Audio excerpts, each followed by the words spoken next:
Hallelujah. You're welcome. Your name and what God has done. Hi, my name is Chirendra, and I flew in from Seattle, Washington.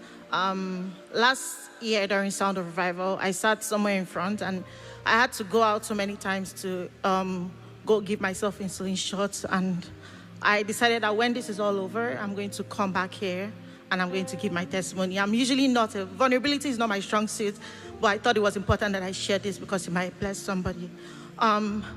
I got married in December of 2022, and that was where the problem started. So by January of 2023, I had a very early miscarriage. I was still, even after, while I was bleeding, I was still believing God that, this is something is going to happen. There's going to be a miracle, blah, blah. And then, true, it was a miscarriage. And, that was very hard to go through. But fast forward a few months later, I got pregnant again.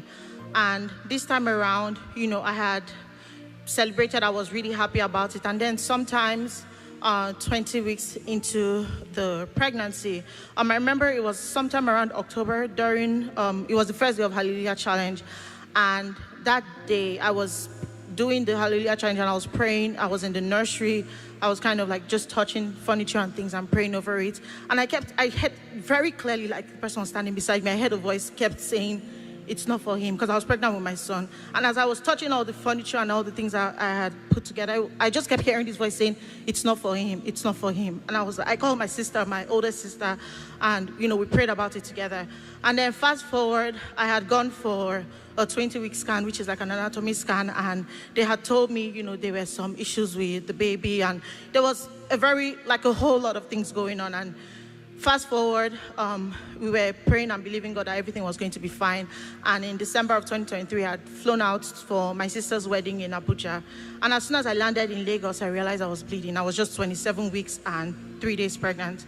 And then that was a Saturday. By Monday, I was still, at home with my dad and all of that. And we were just talking. And I didn't realize I was in labor. And I ended up having my son at home. My dad is an OB, thankfully, so I was able to have my son at home. But because of the shock of how quickly he came and not knowing whatever is going on, I wasn't able to go with him to the NICU.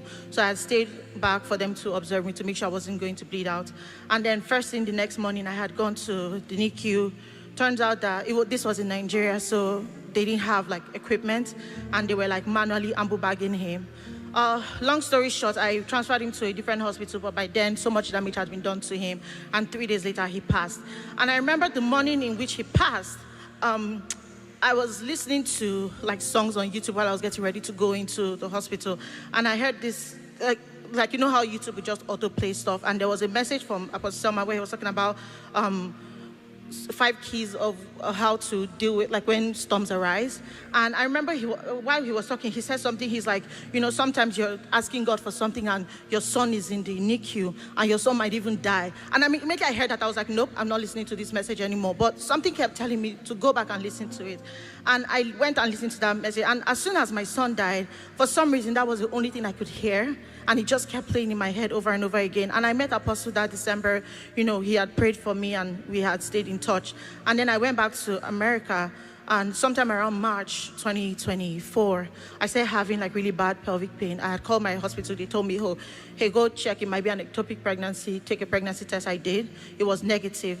And so they were like, okay, come in for scans. I did a bunch of scans. And they had told me that I had some hormonal issues and hormonal imbalances, and I was not ovulating. So the next time I was going to be having, my husband and I were ready to have a baby. I'm going to have to take some shots and things to help to kickstart my system. And then exactly 6 days, I had taken a pregnancy test that day when I went into the hospital. Exactly 6 days later, I had taken another test just to, I don't even know why, and it turned out it was a positive pregnancy. I was like, okay, that's kind of weird. I didn't, for some reason, did not believe it. And so I went into the hospital. They did another test, and they told me it was a positive pregnancy. But they were like, it's really early. 2 weeks later, I went into the hospital. They did the scan, and everybody went quiet. And my doctors were like, they don't want to scare me. It's very early, but what they're seeing is presenting ovarian cancer. And it's not necessarily, they don't know if it's a baby. But they were like, okay, come back in 1 week. I was like, I'll come back in 2 weeks. I just wanted to pray. I didn't tell anybody about it, not my family, not my friends, nobody. And 2 weeks later, I had come back and they had checked it and then they saw the baby. But then, moving forward, that was not the end. The pregnancy kept getting tougher and tougher. I started having gestational diabetes. I had sciatica. It was really bad. Like, my gestational diabetes was so bad that the doctors didn't even think it was normal. They felt like it might have been grief poisoning my body because my blood sugar was uncontrollable. I was admitted in the hospital maybe like 10 times, 15 times, something thereabout. I was in the hospital almost every weekend. As at 37 weeks, I went into labor, and before I went into labor, I had written a list of what I wanted God to do. I was like, I'm not going to be in this place. They were like, oh, we have to induce you, your placenta. Blah, blah, blah. I was just like, I don't want to hear any of that. I just told God what I wanted, and I went into the hospital, and they said they were going to induce me, and I was like, okay, let's just see what happens. They broke my water. We were waiting, and I went from 5 centimeters to 8 centimeters in like 20 seconds. My blood pressure dropped, her blood pressure dropped. They had to bring like 30 different doctors and nurses come into the hospital because everybody was trying to figure out, they were like trying to make sure she doesn't crash out. And then they were like, okay, let's give you 2 hours to sleep and we'll come back. 30 minutes later, they came back. They were like, we are seeing a lot of activities, so let's check again. And then they told me it's time to push. 5 minutes later, I pushed her out. She came out, and here she is today, to the glory of God. I just want to thank God because of, I know how difficult everything was, but I just want to encourage somebody out there. Sometimes some things might not really seem, you might be in the darkest place. I know I was in the darkest place. I could not even believe. I honestly, genuinely thought I was going to die. And for some reason, I just kept ministering to myself, like Apostle said. He was like, just minister to yourself.